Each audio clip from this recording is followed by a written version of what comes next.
It's 4 a.m. in Mysore, India. I'm shivering outside the shala, wondering if I was crazy for choosing Ashtanga as my path. Now, several years later, I'm here to tell you why this supposedly toughest style of yoga might actually be the best choice for beginners. Ashtanga has this bad reputation for being exclusive to the young, the hyper-flexible, and the super fit. But here's what most people don't know. The traditional teaching method, as intended by Krishnamacharya, was designed specifically with beginners in mind. No, you don't need to be super flexible or fit to start, because the beauty of Ashtanga lies in its structured approach. It's individualized, progressive, and passed down through tradition.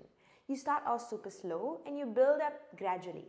I spent the last 7 years testing if this was true on bodies of all ages, sizes, backgrounds, so you don't have to jump from one class to the next, wondering if you're actually improving. In this video, I'll boil it down to 3 reasons why I believe that Ashtanga is a great choice for beginners. As a beginner, it can be really hard to find a class that works. We think choosing gentle, slow flow, feel-good classes are the way to go. And sure, doing less is good, but when it's combined with too much variety, it could actually be holding you back from building a foundation that makes the habits stick. I've watched students fall into this beginner trap for months, sometimes years, where they remain comfortable but stuck doing things that are just slow and easy for their bodies. They're never taught how to use yoga as a tool to empower different parts of their lives, and they end up feeling like a beginner 6 years in and not feeling comfortable to practice on their own. But here's what most people won't tell you. If you're not pushing yourself at all in yoga and you're only going to classes that promise stress relief and relaxation, this actually might be slowing down your progress on the path. Traditional Ashtanga yoga takes a completely different approach. Instead of endless variety, you start with a simple sequence that builds systematically. Stay with me because I'm about to challenge everything you know about building a yoga practice. This first reason is by far the most important, and I think that not enough people are aware that it's a problem. It offers a progressive learning path. Ashtanga's strict learning path is actually perfect for beginners because it offers a set sequence of postures which provides a clear structure. Each pose builds on the previous one, getting progressively more and more complex, but you don't do all of them at once. You learn them gradually, but since you're always moving at your own natural pace, it creates sustainable long-term growth. Here's how most people approach yoga when they're just starting out. They jump from pose to pose, class to class, thinking variety is the key to progress. It's like sitting at a piano, playing random notes, and hoping that you'll eventually create music. You might occasionally hit something that sounds nice, but there's no real understanding, no foundation to build upon. In yoga, it looks like this. A little bit of this pose from YouTube, that cool thing that you saw on Instagram, maybe whatever pose feels good that day. But let's look at how real mastery develops. When you learn piano properly, you start with the scales. The same notes, in the same order, every single time. It might be boring, but this repetition is what builds mastery. It builds muscle memory, understanding of patterns, and a foundation for more complex pieces. In Ashtanga, we follow the same principle. We start with sun salutations. We start the same sequence in the same order, building these different patterns in the body that then create a foundation for everything that follows. When it comes to learning music, it seems obvious to master the scales first before learning complex pieces. But when it comes to yoga, it seems like we often skip the boring fundamentals and keep choosing classes that make us feel good, but ultimately might be holding us back.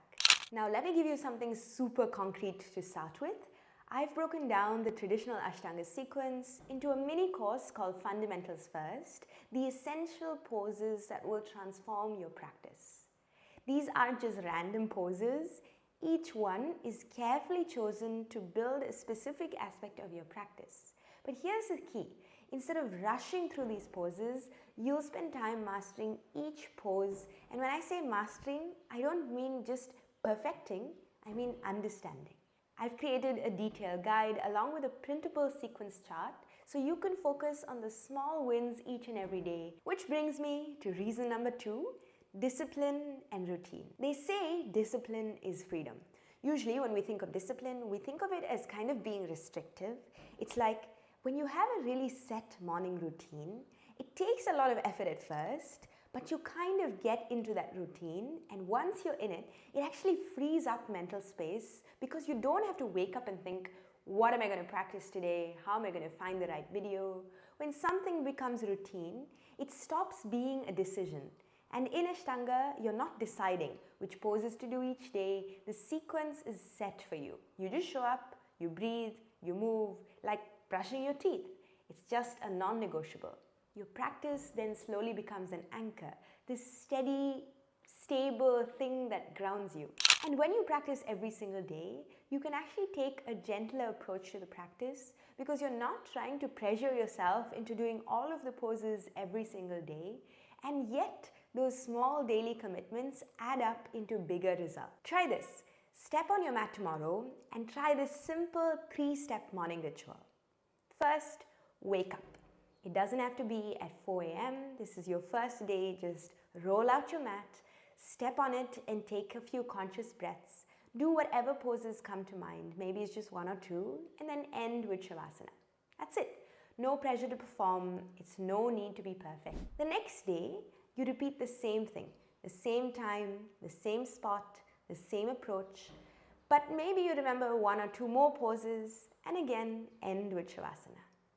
On day 3, watch what happens. Something magical shifts because every time you step on the mat, your breath naturally deepens, your mind automatically settles, and your body knows what comes next. The goal isn't to memorize every single pose, it's to create a space in your day where you can actually just rest your mind and come into your body. Then you're just going through the routine and your mind slips into meditation and motion. Start tomorrow morning. Just step on your mat. Your body already knows what to do. Just give it a chance to actually remember. So in a way, the discipline in Ashtanga actually gives you freedom from having to plan and think every single day. Alright, so this last and final reason why Ashtanga might be the best choice for beginners is really hard to believe, but is also the one that creates the most lasting change, and that is that it builds confidence. If you've ever been to a Mysore style class, you know what I'm talking about. The person next to you is putting their leg behind their head and you're there thinking, that's too much. I'm out. But this system is built on mastery, not on comparison. You can only build real, lasting confidence when you're continually challenged without feeling overwhelmed. It's about cultivating awareness and adapting the practice to meet you where you are. The gradual progression within the Ashtanga system develops the sense of self-confidence as you slowly master each pose. We all have different bodies, different levels of flexibility, different strengths, so it helps to take the pressure off and practice at home where you know that you can really tune into your body. But that's why having a qualified teacher is so important, because someone is there to guide you through the sequence step by step and make sure that you're building a solid foundation before you take on more challenging poses. They are someone who can see your potential, who can understand your limitations, and can guide you while still keeping you safe and building your confidence. So when you're looking for a teacher, find someone with a lot of experience, knows how to adapt the poses to your level, and also creates a safe and non-competitive environment. Remember, moving slowly with intention beats moving quickly without purpose. And this isn't just a nice quote, it's the secret to real mastery. And when you master these fundamentals, everything else in Ashtanga becomes more accessible. Not because the poses get easier, they really don't, but because you've developed this understanding of how to approach them intelligently. I've seen students make more progress in 6 weeks within my one-on-one coaching program than others have in years of jumping between different styles. Why? Because they're not just moving their bodies, they're building that sense of understanding. The beauty of Ashtanga's structured path isn't in its strictness, it's in its clarity. You always know what to practice, how to practice, and more importantly, where you're practicing. Just to recap, Ashtanga offers a progressive learning path that helps build discipline and confidence, and frankly, you should believe that Ashtanga is perfect for beginners by now. This is your invitation to start. Not with 50 poses, with just 5, with clarity and with intention.